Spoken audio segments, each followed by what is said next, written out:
नमस्कार दोस्तों, स्वागत है आप सभी का सुपर आईएएस पे टेक्स्ट बुक में। यूपीएससी प्रीलिम्स 2022 कंडक्ट हो चुका है और हमने आपके सामने ऑलरेडी ज्योग्राफी एवं हिस्ट्री की जो आंसर कीज हैं उसको पब्लिश करवा दिया है।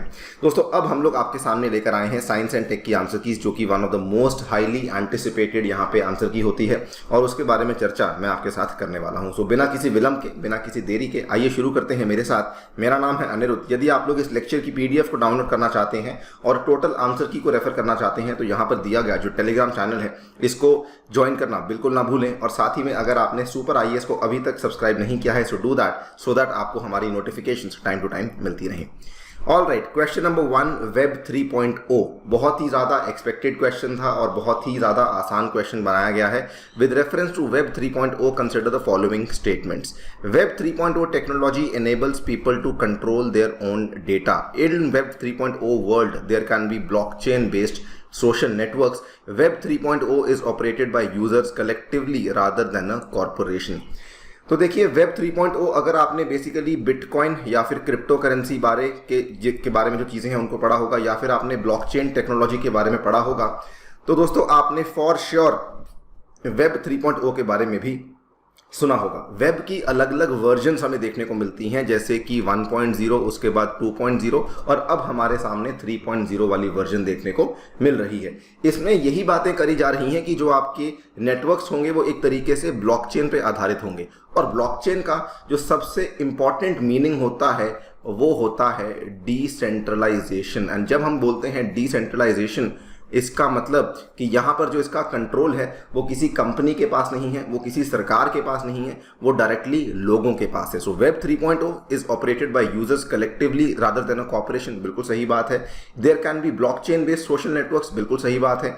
इनफैक्ट केवल वेब 3.0 के ही आने की वजह से फेसबुक ने अपने नाम को मेटा में चेंज किया था। ये चीज़ भी जो है ये केवल और केवल वेब 3.0 की वजह से ही आपको देखने को मिली थी।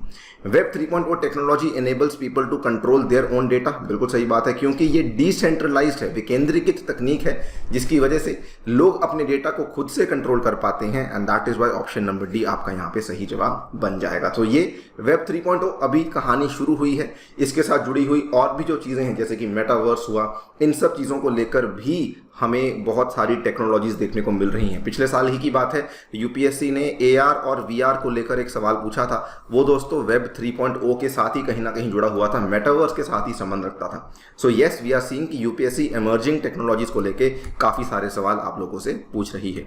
अगले सवाल की बात करें, ये थोड़ा ज़्यादा ही इन्होंने इस बार इंफॉर्मेशन टेक्नोलॉजी के सेक्टर में इन डेप्थ में जाके पूछा है, सॉफ्टवेयर एज अ सर्विस। सो जिन लोगों ने कंप्यूटर साइंस में बीटेक वगैरह करी होगी या पोस्ट ग्रेजुएशन करी होगी उनके लिए तो ये सवाल सुपर इजी क्वेश्चन होगा, लेकिन अपार्ट फ्रॉम दैट नॉर्मली सास के बारे में हर किसी को मालूम नहीं होता।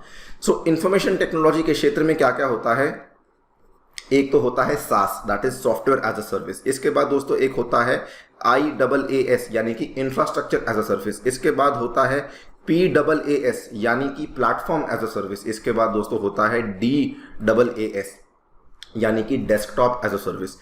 सो इस तरह की बहुत सारी सेवाएं होती हैं जो कि हमें इंफॉर्मेशन टेक्नोलॉजी की दुनिया में देखने को मिलती हैं। इसमें जो सास की सेवा होती है, सो जो भी आप अपने पर्सनल पर्पस के लिए या प्रोफेशनल पर्पस के लिए जो भी आप ईमेल यूज़ कर रहे हैं वो एक तरीके से सास होता है। फॉर एग्जांपल आउटलुक हुआ, हॉटमेल हुआ, जीमेल हुआ, याहू मेल हुआ, ये सब चीज़ें क्या है, ये सब चीज़ें जो है एक तरीके से सास हैं। क्या आप इन चीज़ों को अपनी मोबाइल डिवाइस पे यानी कि क्या आप अपने मोबाइल पे यूज़ कर सकते हैं, क्या लैपटॉप पे? जी हाँ, कर सकते हैं। और क्या आप इसके अंदर इसका जो इंटरफेस है क्या आप उसको चेंज कर सकते हैं कि आपको आपका जीमेल कैसा दिखे, किसी और को उसका जीमेल कैसा दिख रहा है, उसमें चेंजेस आ सकते हैं? बिल्कुल आ सकते हैं। सो ये चीज़ होती है, ये है बेसिकली आपका सास। और यहाँ पे देखिए SaaS buyers can customise their interface and can change data fields, बिल्कुल ट्रू स्टेटमेंट है। इसमें कई बार जो सास बायर्स होते हैं वो डायरेक्टली कंपनीज होती हैं। सो फॉर एग्जांपल जीमेल जो है वो गूगल यहाँ पे आगे लोगों को दे रही है, तो कई बार कंपनीज जीमेल में खुद का एक स्पेस बना लेती हैं और उसके अंदर वो अपने कुछ इंटरफेस को चेंजेस करके देती हैं अपने एम्प्लॉयज़ को। सो जी हाँ, वहाँ पर सास यहाँ पे डेफिनेटली आप अपने इंटरफेस को चेंज कर सकते हैं। SaaS users can access their data through their mobile devices, बिल्कुल सही बात है। Outlook, Hotmail and Yahoo mail are forms of SaaS, बिल्कुल सही बात है। सो ऑप्शन नंबर डी आपका यहाँ पे सही जवाब बन जाएगा।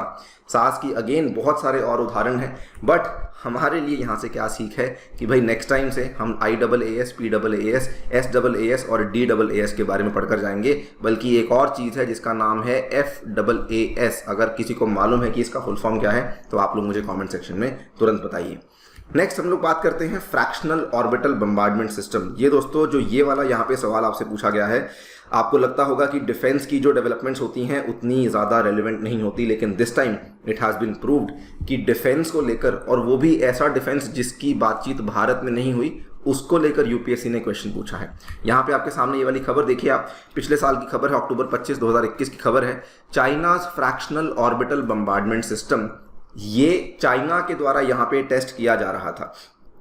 ये वाला जो FOBS है, ये असल में जो सिस्टम है ना, बहुत साल पहले सोवियत यूनियन के द्वारा निर्मित किया गया था, और अब एक बार फिर से सुर्खियों में आया है बिकॉज अब चाइना भी इसको यहाँ पे बनाने की कोशिश कर रही है। इसमें होता क्या है मैं आपको बताता हूँ बड़ी ही सिंपल तरीके से।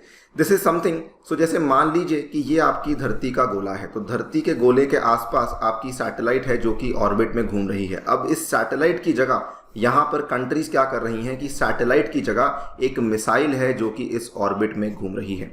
तो वैसे तो ये मिसाइल ऑर्बिट में घूम रही है, लेकिन मान लीजिए इसको यहाँ पर आके टारगेट करना है, और ये वाली मिसाइल जब यहाँ पर पहुँच जाएगी, जब ये यहाँ पर पहुँच जाएगी तो यहाँ पर आकर के ये अपने ऑर्बिट से निकल जाएगी। इस चीज़ को कहा जाता है डी ऑर्बिटिंग। ये अपने ऑर्बिट से निकल जाएगी और अपने टारगेट को जाकर के हिट करेगी। तो ये वाली जो मिसाइल है, इसके अंदर कोई ना कोई न्यूक्लियर वॉरहेड लगा होता है। ये एक तरीका था कि किस तरीके से हम लोग न्यूक्लियर वॉरहेड्स को स्पेस में स्टोर करेंगे और जो भी हमारा डिजायर्ड टारगेट है वहां पर जाकर के उसको हिट करवा देंगे। तो ये कहानी थी, और ये सोवियत यूनियन ने आज से बहुत साल पहले इस्तेमाल किया था। A missile is put into a stable orbit around the earth and D orbits over a target on the earth. ये इसकी सही कहानी है कि क्या इसका मतलब है। अब ये hypersonic missile launched into space to counter the asteroid. Spacecraft lands on another planet after making several orbital motions. Spacecraft moves along a comet with the same speed and places a probe on its surface. तो ये सब चीजें यहाँ पर आपको देखने को नहीं मिलती हैं। ऑप्शन नंबर सी असल में यहाँ पे सबसे अप्रोप्रिएट है। This is a very very tough question, normally बच्चे इस चीज के बारे में नहीं पढ़ते हैं। हाँ, बाय द वे अगर हम बात करते हैं तो अभी तक जो मैंने देखा वेब 3.0 वाला सवाल मेरे अकॉर्डिंग इजी क्वेश्चन था। अगर आप लोग यूपीएससी की तैयारी कर रहे हैं, आपको इमर्जिंग टेक्नोलॉजीज के बारे में मालूम होना बहुत ही आवश्यक है। सास के बारे में जो क्वेश्चन है, इसको मैं मॉडरेट कहूंगा, इसको मैं बहुत टफ नहीं कहूंगा, बिकॉज आजकल इन चीज़ों के बारे में चीज़ें मालूम होती हैं। हाँ, जिनका आईटी बैकग्राउंड नहीं है, कंप्यूटर साइंस बैकग्राउंड नहीं है, उनको थोड़ी सी तकलीफ हो सकती थी, लेकिन ओवरऑल क्वेश्चन की फॉर्मेशन उतनी टफ नहीं थी। ये क्वेश्चन को मैं साफ साफ टफ कहूँगा, बहुत ही ज़्यादा टेढ़ा क्वेश्चन है। नॉर्मली बच्चे इस चीज़ के बारे में नहीं पढ़ कर जाते हैं। नेक्स्ट अगर बात करते हैं, which of the following is the contest in which the term qubit is mentioned. This is तो ईजीएस्ट, ईजी भी नहीं, इसको तो मैं ईजीएस्ट क्वेश्चन की कैटेगरी में डालूंगा। हम हर साल पढ़कर जाते हैं क्वांटम कंप्यूटिंग के बारे में। जिस तरीके से नॉर्मल कंप्यूटिंग में बिट्स होते हैं, वैसे दोस्तों क्वांटम कंप्यूटिंग में क्यूबिट्स होते हैं। अ क्यूबिट और a quantum bit is the quantum mechanical analogue of a classical bit. In classical computing information is encoded in bits, whereas अगर हम बात करते हैं क्वांटम कंप्यूटिंग में, उस केस में इंफॉर्मेशन जो है वो आपकी क्यूबिट्स में साथियों स्टोर करवाई जाती है। अंडरस्टूड। नेक्स्ट, तो यहाँ पे आपका सही जवाब बनेगा ऑप्शन नंबर बी। नेक्स्ट बात कर लेते हैं, consider the following communication technologies. This is also an easy question. ये बिल्कुल आपका जीके बेस्ड क्वेश्चन है और इसको भी मैं ईजी क्वेश्चन की कैटेगरी में डालूंगा। क्यों? बोला गया है क्लोज्ड सर्किट टेलीविजन। दोस्तों सीसीटीवी की फुल फॉर्म जिन बच्चों को नहीं मालूम आज जान लो, सीसीटीवी की फुल फॉर्म होती है close circuit television. Option number 2 radio frequency identification. तो ये तो हमने अगेन आई थिंक 3-4 बार पढ़ लिया होगा। अगर आपने फास्टैग पढ़ा होगा तो आपने RFID के बारे में डैम मैं श्योर हूं कि आपने पढ़ा होगा। Wireless local area network often called as WLAN, तो ये भी आप लोग यूज करते होंगे और इसका तो आपने पढ़ा भी होगा। पूछ रहा है which of the above are considered short range devices और टेक्नोलॉजीज। तो वायरलेस की कितनी रेंज होती है? अपने घर तक, थोड़ा बहुत घर के बाहर चले जाएंगे उतना, उसके अलावा कोई रेंज नहीं होती, यानी कि ये शॉर्ट रेंज में आएगा। बिल्कुल सही बात है। अगर हम बात करते हैं RFID की, तो फास्टैग की कितनी रेंज होती है? गाड़ी को बिल्कुल पास आना पड़ता है उस बैरियर के, तब जाकर के उसका फास्टैग डिटेक्ट होता है, अदरवाइज डिटेक्ट ही नहीं होता। तो बहुत शॉर्ट रेंज है। सीसीटीवी की कितनी रेंज होती है? किसी दुकान में, एक छोटी सी दुकान में लोग 4-4 सीसीटीवी लगाते हैं, यानी कि इसकी रेंज काफ़ी कम है। सो बड़ी सिंपल सी बात है कि ऑप्शन नंबर डी जो है वो यहाँ पे सही जवाब है। यहाँ पे देखिए अलग अलग तरह के शॉर्ट रेंज डिवाइसेस होते हैं, जैसे कि आपके अलार्म्स हुए, सीसीटीवीज हुए, कॉर्डलेस ऑडियो डिवाइसेस हुए। उसके बाद यहाँ पे देखिए local area networks, medical implants, metering devices, RFIDs, remote control. आपके टीवी का जो रिमोट कंट्रोल है वो भी शॉर्ट रेंज है, कितनी दूर तक कम्युनिकेट कर पाएगा? दूसरे कमरे में जाकर के अपने टीवी को ऑन नहीं कर सकते आप, क्योंकि उसका जो रेंज है वो पकड़ेगा ही नहीं, या AC को ऑन नहीं कर सकते बिकॉज उसको पकड़ेगा ही नहीं। तो इस तरीके से ये बड़ी ही शॉर्ट रेंज डिवाइसेस होती हैं, और this is a very very simple straight forward question जो आपके सामने था। क्वेश्चन नंबर 6, ये प्योरली क्वेश्चन बायोटेक्नोलॉजी का सवाल है, और अगर आपने नहीं पढ़ा होगा बायोफिल्म्स के बारे में, आप इसका जवाब नहीं दे पाएंगे। ये मेरे according another very very tough question मैं कहूँगा। पूछ रहा है biofilms can form on medicinal implants with in human tissues, biofilms can form on food and food processing services, biofilms can exhibit antibiotic resistance. दोस्तों बायोफिल्म्स अगर आसान भाषा में आपको बताना चाहूँ तो एक तरीके से बहुत सारे माइक्रोब्स की कलेक्शन होती है, पर ये ज़्यादा ही आसान मैंने कर दिया है एक्चुअली। बायोफिल्म्स क्या होती हैं? जगह जगह पे आपको देखने को मिलती हैं। आपके खाने के ऊपर आपको बायोफिल्म्स देखने को मिल सकती हैं, कहीं पर भी मेडिसिनल जो इम्प्लांट्स होते हैं उसके अंदर भी बायोफिल्म्स आपको देखने को मिल सकती हैं। यहाँ पे देखिए in medicine biofilms form on medical implants and with in human tissues in cystic fibrosis. In industry, they cover equipment services. Biofilms protect their inhabitants from various adverse environmental conditions. ये वाली जो फिल्म्स होती हैं ना, ये कहीं ना कहीं जो है अच्छा काम कर रही होती हैं, लेकिन ये बुरा काम भी कर सकती हैं। अगर आप देखेंगे यूएस में एक डेटा है, 80% of bacterial infections in the USA are believe to be specifically related to food borne pathogens in biofilms. तो यहाँ पर कई बार इस तरह के पैथोजेंस भी होते हैं जो कि इन बायोफिल्म्स के अंदर आपको देखने को मिलते हैं। सो कहीं ना कहीं yes they can exhibit antibiotic resistance also, क्योंकि उसके अंदर आपको एंटीजेंस देखने को मिल रहे हैं। So yes option number D आपका यहाँ पे सही जवाब होगा, लेकिन this is a tough thing because normally biofilms को हम लोग, और इवन अगर आप देखेंगे जो आपकी NCERT जो आप लोग पढ़कर जाते हैं, अगर आप लोग मान लीजिए 12वीं क्लास की NCERT भी पढ़ने की हिम्मत रख के चले गए, आपने बायोलॉजी की पढ़ ली, तब भी आपको बायोफिल्म्स का टॉपिक वहाँ पे नहीं मिलेगा। सो ये थोड़ा सा पेचीदा सवाल मैं कहूँगा बिकॉज इसके बारे में जनरली हम लोग UPSC में तैयारी में नहीं पढ़ते हैं। हाँ, जिनका बैकग्राउंड बायोटेक्नोलॉजी है वो डेफिनेटली पढ़ते हैं, जैसे मेरा खुद का बैकग्राउंड बायोटेक्नोलॉजी था तो मैंने बायोफिल्म्स के बारे में पढ़ा हुआ था, लेकिन उसके अलावा जो GS के बच्चे हैं या फिर जो आर्ट्स के बच्चे हैं वो शायद इस चीज़ को, या फिर इवन जो कंप्यूटर साइंस के बच्चे हैं उनको इनके बारे में जानकारी नहीं होगी। Next is probiotics. दोस्तों ये रिपीट क्वेश्चन है, UPSC पहले भी 2013 में इस तरह का सिमिलर क्वेश्चन पूछ चुकी है। They are made of both bacteria and yeast. बिल्कुल सही बात है, आजकल तो कितनी सारी प्रोबायोटिक गाइड्स आने लग गई हैं। कभी आपने आउट ऑफ इंटरेस्ट उस डब्बे के ऊपर देख के पढ़ा होगा कि इसके अंदर क्या क्या है, तो लिखा होता है बैक्टीरिया यीस्ट इसके अंदर पाया जाता है। The organisms in probiotics are found in food we ingest, but they do not naturally occur in our gut। तो ये साफ साफ गलत है। तो दोस्तों ऐसा नहीं है कि ये हमारी बॉडी के अंदर देखने को नहीं मिलते हैं। They are a combination of beneficial bacteria and yeast that naturally stay in the human body। और ये आपकी बॉडी में भी आपको देखने को मिलते हैं, लेकिन कभी कभार इनकी जो कमी है या फिर कभी कभार ये ज़्यादा नहीं बनते, इसीलिए हमें बाहर से भी लेने पड़ते हैं। जैसे दही है तो एक तरीके का प्रोबायोटिक है, तो वो आपके डाइजेशन में हेल्प करता है। और भी आजकल कुछ ड्रिंक्स आ गई हैं, कुछ बेवरेजेस आ गई हैं जो कि आपकी डाइजेशन में हेल्प करती हैं, उसके अंदर भी प्रोबायोटिक्स की मात्रा आपको देखने को मिलती है। They help in the digestion of milk sugars. बिल्कुल सही बात है, ऑप्शन नंबर 3 आपका सही है।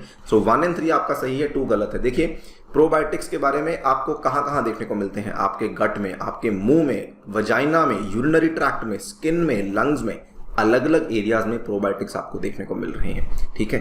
एंड जिन लोगों को लैक्टोज इंटॉलरेंस की प्रॉब्लम है, जिनको डाइजेशन नहीं होती है, ऐसी किसी भी चीज़ का जिसमें लैक्टोज देखने को मिलता है, वहाँ पे रिसर्च ये कहती है कि प्रोबायोटिक्स उनको भी हेल्प कर सकती है, बिकॉज मिल्क शुगर्स को डाइजेस्ट करवाने में प्रोबायोटिक्स एक अच्छा रोल प्ले कर सकती है। आजकल तो बल्कि एक नई चीज़ सामने आई है, आजकल नहीं अब तो काफ़ी टाइम हो चुका है, उसको प्रीबायोटिक कहा जाता है। आप लोग मुझे कमेंट सेक्शन में बल्कि बता सकते हैं, जो लोग अगली बार की तैयारी कर रहे हैं, कि असल में प्रीबायोटिक क्या होता है। अगले सवाल की बात करते हैं। दिस इज अगेन, अच्छा इसको मैं बोलूँगा easy question. Easy question because इसमें कुछ भी कठिन सवाल यहाँ पे नहीं पूछा गया है। ये क्वेश्चन मेरे अकॉर्डिंग एक मॉडरेट क्वेश्चन है। हम लोग कोविड-19 से गुजर चुके हैं। कोविड-19 से जुड़ी हुई जो वैक्सीन हैं, ये not just being a UPSC aspirant but being a normal citizen, कोई भी एक नॉर्मल सिटीजन है उसको भी जानकारी होनी चाहिए कि जो वैक्सीन हैं वो असल में प्रोड्यूस कैसे होती हैं। सो यहाँ पे अगर आप देखेंगे, in the context of vaccine manufactured to prevent कोविड-19 consider the following statements. The Serum Institute of India produced COVID-19 vaccine named Covishield using the mRNA platform। दोस्तों ऐसा नहीं है, इन्होंने mRNA का प्लेटफॉर्म यूज नहीं किया था, इन्होंने बल्कि चिंपैंजी का एडिनो वायरस यूज किया था जिसका ये नाम है CHADOX1। This is type of common cold virus जो कि इनके द्वारा इस्तेमाल किया गया था। तो ऑप्शन नंबर 1 यहाँ पे साफ साफ गलत है। स्पुतनिक 5 की जो वैक्सीन जो कि रशिया के द्वारा बनाई गई थी, ये एक ऐसी वैक्सीन है manufactured using vector based platform. बिल्कुल सही बात है, ये वेक्टर बेस्ड प्लेटफॉर्म के माध्यम से बनाई गई थी। Is based on a proven well studied human adeno virus vector platform. These vectors cause the common cold and have plagued humanity for millennium. और उन्हीं के मदद से इन्होंने इस पर्टिकुलर वैक्सीन को तैयार करवाया। जो कोवैक्सीन जो कि भारत की कंपनी भारत बायोटेक के द्वारा बनाई गई है, it is an inactivated pathogen based vaccine. बिल्कुल सही बात है, ऑप्शन नंबर बी यहाँ पे सही। अब आपको मालूम होना चाहिए कि कोविशील्ड और कोवैक्सीन में भी काफी अंतर है क्योंकि अलग अलग तरीके से इनकी मैन्युफैक्चरिंग करवाई गई है। So Bharat Biotech's Covaxin is India's first indigenous vaccine against COVID-19. It is developed with whole virion inactivated viro cell derived technology which uses a dead virus। तो आपके सामने है dead inactivated pathogen का इस्तेमाल किया जा रहा है। तो जी हाँ, बिल्कुल सही है, ऑप्शन नंबर सी आपका बी आपका सही जवाब बनेगा। इस क्वेश्चन को बड़ी आसानी से आप लोग एलिमिनेशन से कर सकते थे। अगर आपको एक भी मालूम होता कि कौन सा गलत है, आपको जवाब मिल जाता। तो वैसे क्वेश्चन थोड़ा टफ था, लेकिन ऑप्शंस इस तरीके से बनाई गई थी, इसको मैं मॉडरेट की कैटेगरी में डाल सकता हूं। नेक्स्ट, ये तो भाई पिछले पूरा साल सुर्खियों में रहा। सोलर विंड्स आपने बार बार सुनी होंगी। सोलर विंड्स क्या हैं, अगर आएंगी धरती पर क्या इम्पैक्ट होगा। तो इसमें अगेन एलिमिनेशन से आप जा सकते थे, केवल एक ऑप्शन को एलिमिनेट करते, सुनामी वाली। If a major solar storm, solar flare reaches the earth, which of the following are the possible effects on the earth? तो पूछ रहा है कि अगर कोई बड़ी सोलर स्टॉर्म धरती तक पहुंचेगी तो क्या क्या पॉसिबल इफेक्ट्स आपको देखने को मिलेंगे। GPS and navigation system could fail, बिल्कुल, क्योंकि वो धरती तक पहुंचेगा तो जो धरती की चीजें आसपास जो मंडरा रही हैं, जो घूम रही हैं, जो सैटेलाइट्स हैं, वो तबाह हो सकती हैं। Power grids could be damaged, बिल्कुल पॉसिबिलिटी है। Intense auroras could occur over much of the earth, बिल्कुल, क्योंकि जो एक्चुअली ऑरोरास होती हैं, आइसलैंड के ऊपर जो ऑरोरास, नॉर्दर्न ऑरोरास देखने को मिलती हैं, नॉर्दर्न लाइट्स देखने को मिलती हैं, वो कहीं ना कहीं सोलर विंड्स की वजह से ही देखने को मिलती हैं। आपको इस बात के बारे में ज्ञान होना चाहिए। Forest fires could take place over much of the planet, may be not, कुछ नहीं कह सकते। Orbits of the satellites could be disturb, जी हाँ, definitely. Short wave radio communication of aircraft flying over polar regions could be interrupted, बिल्कुल सही बात है। यानी कि 1, 3, 4, 6, 7 हम ये कह सकते हैं। 1, 3, 4, 6, 7 हम डेफिनेटली कह सकते हैं। हम लोग किसके बारे में श्योर नहीं है? सेकंड के बारे में श्योर नहीं है और 5 के बारे में श्योर नहीं है। दोस्तों, एलिमिनेट कैसे करोगे? एलिमिनेट इसलिए करोगे बिकॉज जितनी भी चीजें हमने सुनी हैं या पढ़ी हैं सोलर विंड्स के बारे में, उसका रिलेशन अर्थक्वेक के साथ नहीं है। क्योंकि अर्थक्वेक के साथ रिलेशन नहीं है, इसलिए सुनामी के साथ रिलेशन नहीं है। 2 एलिमिनेट कर दिया। 2 इन तीनों ऑप्शंस में आपको देखने को मिलता है। ऑप्शन नंबर सी आपका यहाँ पे सही जवाब बन जाता है। So hence we can say that yes, option number C यहाँ पे सही जवाब है। ये क्वेश्चन को अगेन मैं मॉडरेट की कैटेगरी में डालूंगा क्योंकि थोड़ा सा लंबा है, देखकर डर लगता है, लेकिन अगर ये मालूम होता अर्थक्वेक वाली बात तो आप अपना जवाब दे सकते थे। इनफैक्ट मैं इसको मॉडरेट नहीं, मैं टफ कहूंगा, बिकॉज ये चीज़ मालूम होनी थोड़ी सी कठिन है कि क्या इससे अर्थक्वेक्स भी आपको देखने को मिल सकते थे या नहीं। तो this is a tough question. Next बात करते हैं बायो रॉक टेक्नोलॉजी के बारे में। ये जो है ये सुर्खियों में थी, तो बट अगेन बहुत ज़्यादा फेमस नहीं थी। ये क्वेश्चन भी मेरे अकॉर्डिंग बहुत ज़्यादा टफ क्वेश्चन है। ये दोस्तों इसलिए चीज़ सामने आई बिकॉज कोरल रीफ्स की प्रोटेक्शन को लेकर काफ़ी सारी चीज़ें आजकल बात हो रही है। तो कोरल रीफ्स को प्रोटेक्ट करने के लिए एक टेक्नोलॉजी जिसका नाम है बायो रॉक टेक्नोलॉजी।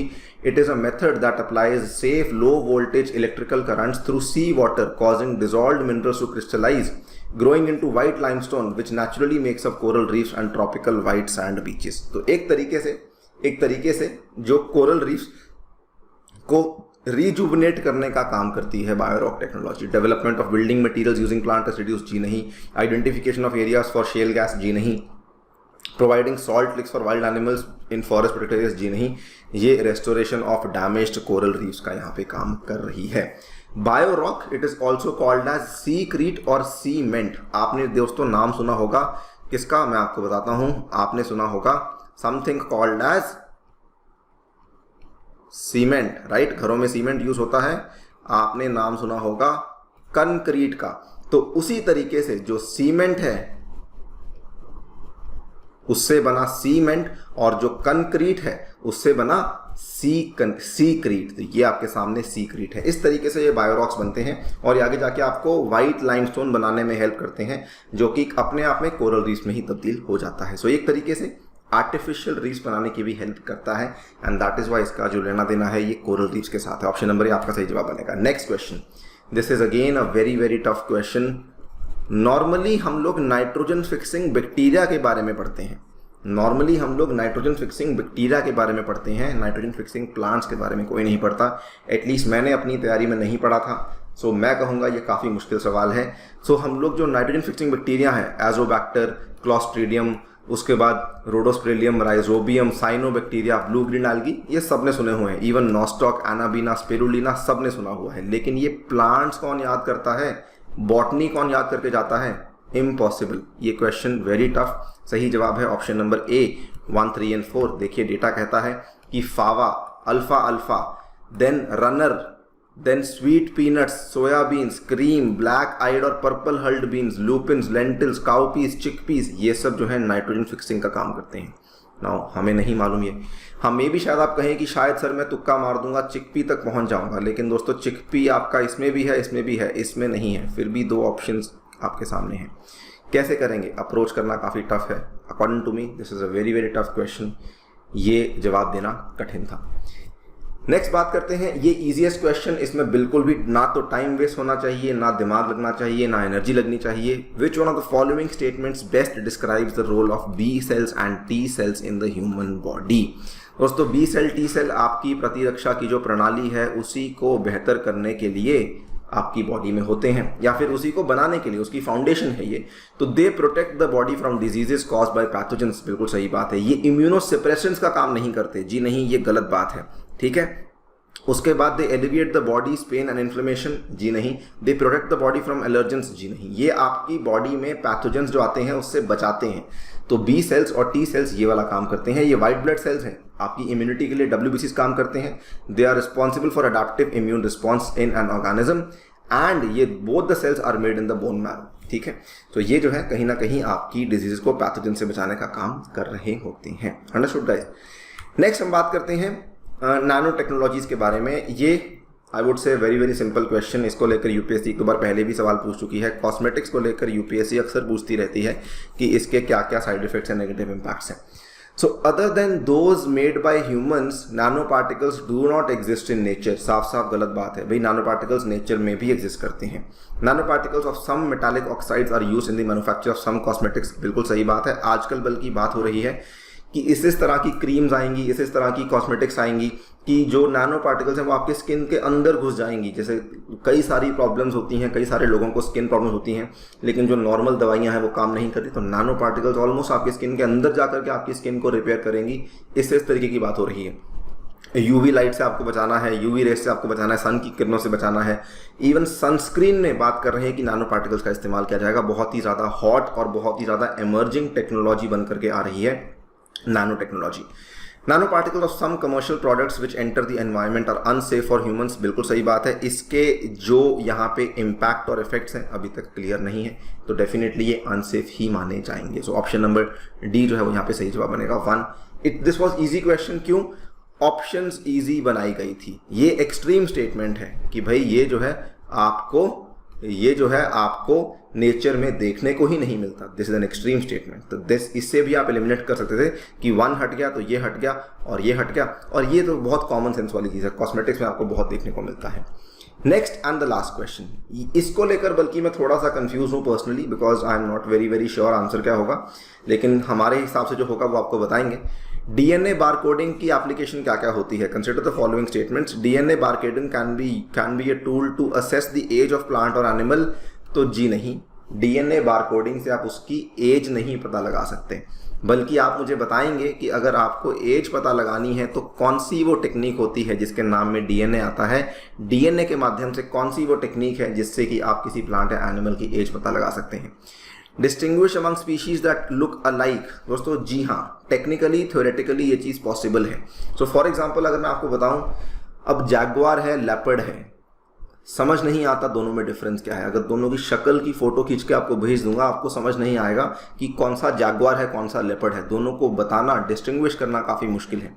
फैमिली शायद सेम होगी, जो भी उनकी बायोलॉजी है वो शायद सेम होगी, बहुत डेप्थ में नहीं जाना हमें, लेकिन उन स्पीशीज को डिस्टिंग्विश करने के लिए डीएनए बारकोडिंग की टेक्निक काम आ सकती है। बिकॉज ये आपके डीएनए सीक्वेंस में से एक छोटा सा एरिया उठाता है और फिर उसको आइडेंटिफाई करता है, उसको बारकोड की तरह आइडेंटिफाई करता है कि जी हाँ ये इस स्पीशीज को बिलोंग करता है। तो जी हाँ, और ये अनडिजायरेबल एनिमल्स और प्लांट्स को भी यहाँ पे आइडेंटिफाई कर सकता है इन प्रोसेस्ड फूड्स। बिल्कुल सही बात है। ऑप्शन नंबर 2 और 3 दोनों यहाँ पे सही है। थ्योरेटिकली 2 सही है, बट प्रैक्टिकली मुझे नहीं पता कि कहीं यूपीएससी वाला एग्जामिनर इसको सोचे कि 2 गलत है। So answer can be D और बी डिपेंडिंग ऑन दी व्याख्या, डिपेंडिंग ऑन द इंटरप्रिटेशन जो कि यूपीएससी का एग्जामिनर यहाँ पे करने वाला है। हमारे हिसाब से ऑप्शन नंबर डी जो है वो यहाँ पे सही जवाब बनेगा। अगेन ये क्वेश्चन को भी मैं मॉडरेट की कैटेगरी में ही डालूंगा। तो आपके सामने है टफ क्वेश्चंस कितने आए। देखिए टफ क्वेश्चंस की बात करेंगे, ये तो बहुत ही ईजी था, बाय द वे मैंने आपको इसके बारे में बताया नहीं, तो ये बहुत ईजी था। 1 टफ, 2 टफ, 3 टफ, इजी, ये टफ, 4 टफ, 5 टफ, ये वाला मॉडरेट कहेंगे, ये वाला इजी कहेंगे। तो दोस्तों हमने जो यहाँ पर आपके सामने 12 क्वेश्चंस को डिस्कस किया है उसमें से 5 जो है वो टफ है और लगभग 3 या 4 मॉडरेट हैं। इजी सवाल केवल 3 ही हैं। साइंस एंड टेक मुश्किल है। कोशिश पूरी रहती है कि बहुत सारी टेक्नोलॉजीज आपके साथ में शेयर करूं, डिस्कस करूं, लेकिन हर बार पॉसिबल हो नहीं पाता। ठीक है, तो इसी के साथ वीडियो को करता हूं समाप्त। जुड़ने के लिए बहुत बहुत धन्यवाद। जाने से पहले बताना चाहूँगा कि अगर आप लोग अपनी यूपीएससी कोचिंग को घर बैठ के शुरू करना चाहते हैं तो इंडिया के बेस्ट यूपीएससी इंस्टीट्यूट से आप लोग अपनी तैयारी को शुरू कर सकते हैं यूजिंग द सिंगल सब्सक्रिप्शन। और इस सिंगल सब्सक्रिप्शन का जो दाम है दोस्तों, that is very very affordable. केवल 30,000 रुपये प्रति साल आपको यहाँ पे देने पड़ेंगे। उसके ऊपर भी आपको 20% का डिस्काउंट मिलेगा। इफेक्टिव जो कॉस्ट पड़ेगी that is 24,000। Using the code A2SIR आप लोग इस डिस्काउंट को प्राप्त कर सकते हैं। Thank you so much for listening. Stay tuned and stay safe.